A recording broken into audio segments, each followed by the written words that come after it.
আসসালামু আলাইকুম এভরিওয়ান। আজকে আমরা এই ম্যাথের সমাধান দেখব। আমাদের এই চ্যানেলে আপনাদের জন্য বিভিন্ন চাকরির পরীক্ষার বিভিন্ন ম্যাথের সমাধানের ভিডিও চলছে। কাইন্ডলি আমাদের চ্যানেলটিকে সাবস্ক্রাইব করে দিবেন। তো চলুন এখন আমরা আমাদের আজকের সমাধানে নেমে পড়ি। এখানে বলেছে যে দৈনিক 6 ঘন্টা পরিশ্রম করে 8 জন ব্যক্তি কাজ করে 15 দিনে। দৈনিক 5 ঘন্টা করে যদি পরিশ্রম করে 9 জন ব্যক্তি, তাহলে কাজটি কত দিনে শেষ করতে পারবে?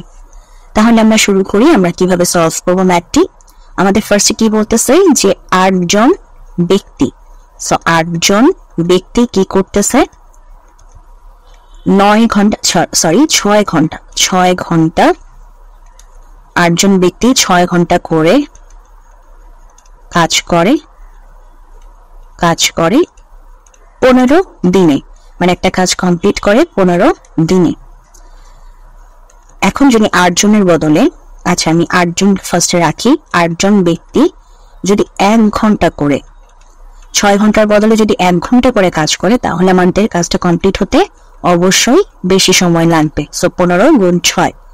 এখন যদি 8 জনের বদলে 1 জন ব্যক্তি কাজ করে 1 ঘন্টা করে, তাহলে আগে 8 জন ব্যক্তি 1 ঘন্টা করে কাজ করতে, আমার কাজটা সম্পূর্ণ করতে যতদিন লাগতো, এখন 8 জনের বদলে 1 জন করে যদি কাজ করে 1 ঘন্টা করে, একজন ব্যক্তি 1 ঘন্টা করে কাজ করে, তাহলে অবশ্যই আরো বেশি সময় লাগবে, তাহলে গুণ হয়ে যাবে।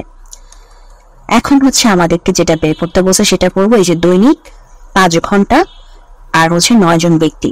তাহলে এখন আমরা বলতে পারি না যে সাপোজ এখন একজন ব্যক্তির বদলে এখন যদি আমার 9 জন ব্যক্তি কাজ করে, একজন ব্যক্তির বদলে যদি এখন আমার 9 জন ব্যক্তি 1 ঘন্টা করে কাজ করে, অবশ্যই কাজটা ওই আগের তুলনায় কম সময়ের মধ্যে সম্পন্ন হয়ে যাবে। সো এটা আমার কি হবে? এটা আমার ভাগ আকারে যুক্ত হবে। এখন 9 জন ব্যক্তি যদি 1 ঘন্টার বদলে 5 ঘন্টা করে কাজ করে, তাহলে 1 ঘন্টা করে কাজ করতে যতদিন লাগতো, এখন 5 ঘন্টা করে কাজ করার কারণে আমার আরো কম সময় লাগবে, তাহলে 5ও আমার ভাগ হয়ে যাবে। তাহলে এখন যদি আমরা সমাধান করি, কাটাকাটি করলে আমাদের যেটা রেজাল্ট আসে সেটা হচ্ছে আমাদের 16 দিন।